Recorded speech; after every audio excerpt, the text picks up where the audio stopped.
जय हिंद साथियों, आज हम फिर से एक नए वीडियो के साथ शुरुआत करेंगे। आज का हमारा नया वीडियो है भारत के राष्ट्रपति। भारत का राष्ट्रपति, इसकी संधि विच्छेद किए जाए तो राष्ट्र का पति मतलब तत्पुरुष समाज में आते हैं।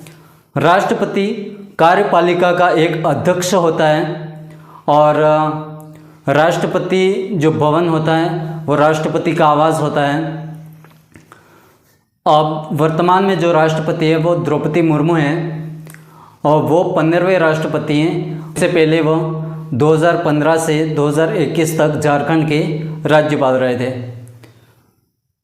राष्ट्रपति पद संविधान के भाग 5 में है और उसमें अनुच्छेद है, अनुच्छेद 52 से अनुच्छेद 78 तक क्या है, उसमें संघ कार्यपालिका का वर्णन है।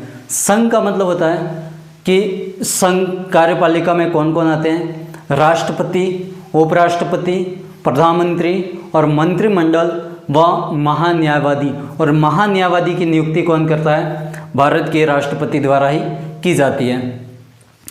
भारत के जो राष्ट्रपति होते हैं वो भारत का प्रथम नागरिक होते हैं और राष्ट्रपति राष्ट्र की एकता, अखंडता एवं सुदृढ़ता का प्रतीक माना जाता है। अब बात करते हैं अपन राष्ट्रपति की निर्वाचन कैसा होता है। राष्ट्रपति का जो निर्वाचन होता है वो जनता डायरेक्ट मत नहीं दे पाता है, उसमें जो सदस्य निर्वाचित होते हैं उसके द्वारा ही राष्ट्रपति का निर्वाचन किया जाता है। निर्वाचन मंडल सदस्य द्वारा उसका निर्वाचन किया जाता है। इसमें कौन कौन शामिल होता है, संसद के दोनों सदनों के निर्वाचित सदस्य एक, दूसरा होते हैं राज्य विधानसभाओं के निर्वाचित सदस्य। इसके बाद केंद्र शासित प्रदेश जिसमें दिल्ली और पुडुचेरी के विधानसभा के निर्वाचित सदस्य शामिल होते हैं, निर्वाचित सदस्य।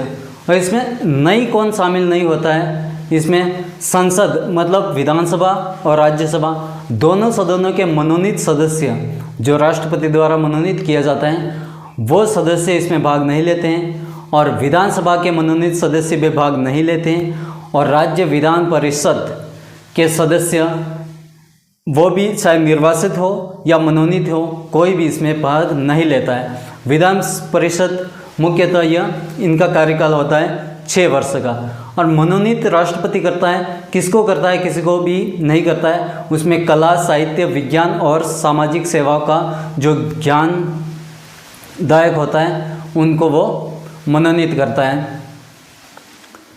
और पुडुचेरी विधानसभा और मनोनीत सदस्य राष्ट्रपति निर्वाचन में भाग नहीं लेते हैं। जब कौन और भाग नहीं लेता है, जब विधानसभा कोई भी सभा हो, राज्यसभा या विधानसभा जब विघटित हो गई हो तो वो भी निर्वाचित में भाग नहीं लेते हैं।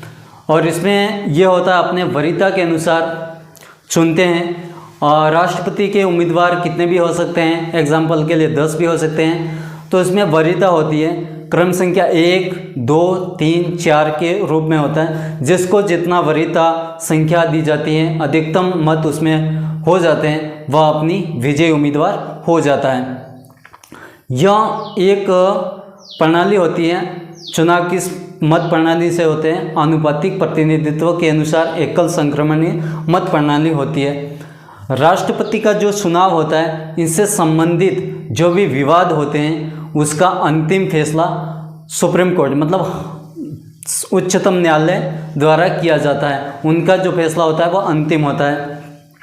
और आज तक निर्विरोध जो राष्ट्रपति चुना गया है वो एकमात्र थे, संजीव रेड्डी, जो वर्ष 1977 में थे। इसके बाद राष्ट्रपति जो होता है केवल नाम मात्र का होता है, इसमें कार्यकारी होता है नाम मात्र का, लेकिन मुख्य शक्तियाँ जो होती हैं वो प्रधानमंत्री के नेतृत्व वाली मंत्रिमंडल में निहित होती है। राष्ट्रपति संघ तथा सभी राज्यों का समान प्रतिनिधित्व करता है। और राष्ट्रपति, अब तो हमने ये देख लिया चुनाव प्रक्रिया, इसके बाद राष्ट्रपति बनने के लिए क्या क्या योग्यता होनी चाहिए। राष्ट्रपति बनने के लिए हमारे संविधान में ये है कि वह एक तो भारत का नागरिक होना चाहिए। दूसरा पॉइंट है वह 35 वर्ष की आयु पूर्ण कर चुका हो। और तीसरा पॉइंट है कि लोकसभा का सदस्य बनने के लिए जो निर्वाचित होते हैं लोकसभा के लिए, उसमें वो योग्यता होनी चाहिए। लोकसभा सदस्य के लिए क्या योग्यता होनी चाहिए? वो एक नॉर्मल से 25 वर्ष की उम्र होनी चाहिए, वह भारत का नागरिक होना चाहिए, ये होनी चाहिए।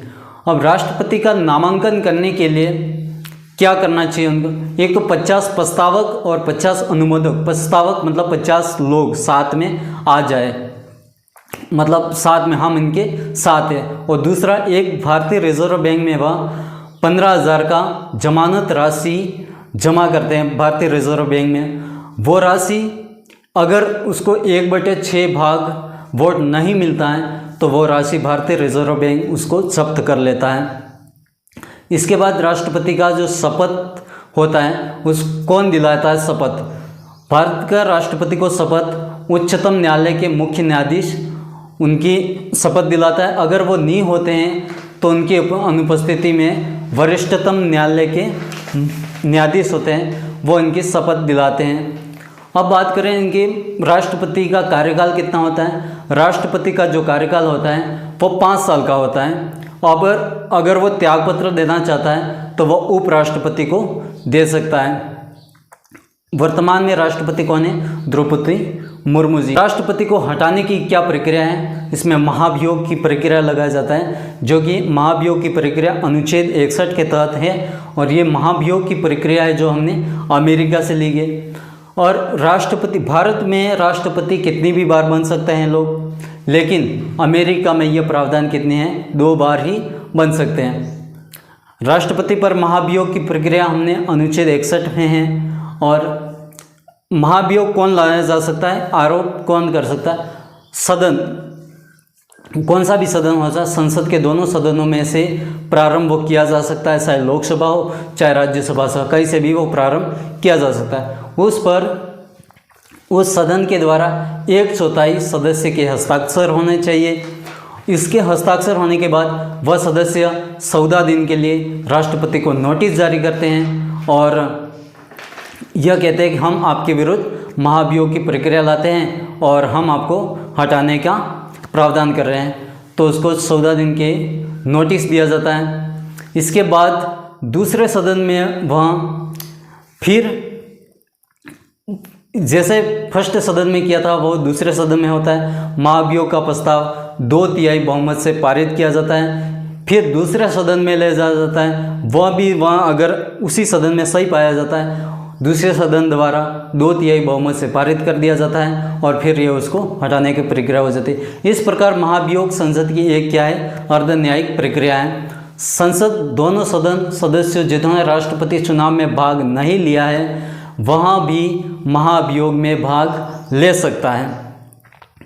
राज्य विधानसभा इसमें भाग नहीं ले सकती है, शायद निर्वाचित सदस्य हो या दिल्ली पुडुचेरी सदस्य भी प्रस्ताव में भाग नहीं ले सकते हैं।